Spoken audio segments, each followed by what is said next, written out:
ధనుర్మాస సంతతాన్ని రెట్టింపు చేసే పర్వం వైకుంఠ ఏకాదశి. దక్షిణాయానంలో యోగనిద్రలో ఉన్న మహావిష్ణువు ఈరోజే మేల్కొని భక్తులందరికీ కూడా దర్శన భాగ్యం ఇస్తాడని శాస్త్రం చెబుతోంది. స్థితికారుడైన శ్రీహరిని మేల్కొల్పడానికి, ఆ స్వామిని దర్శించుకోవడానికి ముక్కోటి దేవతలు ఈ వైకుంఠానికి తరలివెళ్తారు. ఉత్తర ద్వారం నుంచి ఆ పురుషోత్తముణ్ణి దర్శించుకొని ఉప్పొంగిపోతారు ముక్కోటి దేవతలు. ఎంతోమంది మునులు ఋషులు కూడా ఈ ముక్కోటి ఏకాదశి రోజున ఆ పురుషోత్తముణ్ణి దర్శించుకొని తరిస్తూ ఉంటారు. భక్తులందరూ కూడా ఉత్తర ద్వారం గుండా వెళ్ళి ఆ విష్ణుమూర్తిని, విశేష రూపాన్ని చూసి జన్మ తరించిందన్న భావనకు లోనవుతారు భక్తులందరూ. ఏడాదిలో వచ్చే అన్ని ఏకాదశులు ఏదో ఒక ప్రత్యేకతను సంతరించుకున్నవే. కానీ ఈ ముక్కోటి ఏకాదశి కూడా ఎంతో విశేషమైనది. అయితే ప్రతి ఏకాదశిని చంద్రమానం అనుసరించి చేసుకుంటారు. ఈ ముక్కోటి ఏకాదశిని మాత్రం సౌరమానం ప్రకారం జరుపుకుంటారు.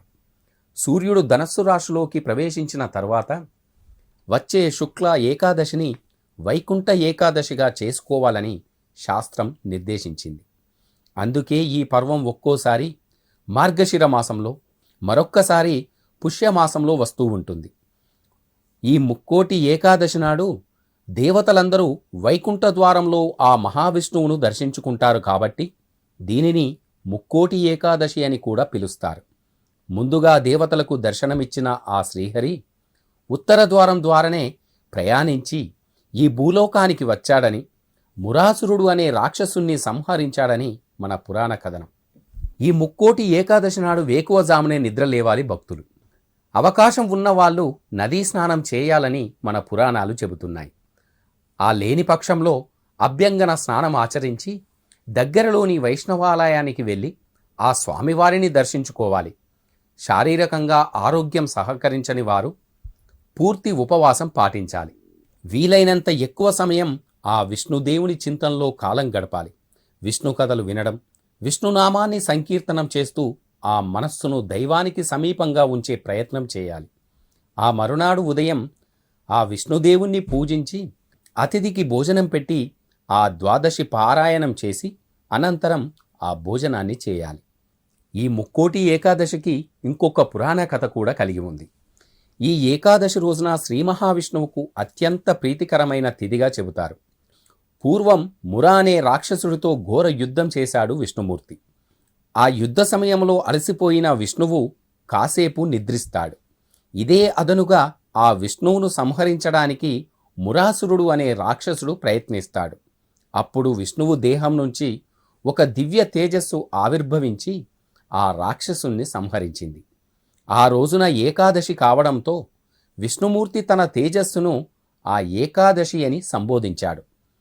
తన దేహం నుంచి ఉద్భవించి తనను రక్షించిన ఏకాదశితో ఆ శ్రీ మహావిష్ణువు మమ భక్తాయే చ లోకానం తవ భక్తాచయే నరాహ త్రిషు లోకేషు విఖ్యాత ప్రాశ్యంతి మమ సన్నిధిం అంటాడు. అంటే ఎవరు తనను ఈ ఏకాదశి దేవిని ఆరాధిస్తారో వారందరూ కూడా ముల్లోకాల్లో కీర్తిని, చివరిగా మోక్షాన్ని పొందుతారని వరమిస్తాడు.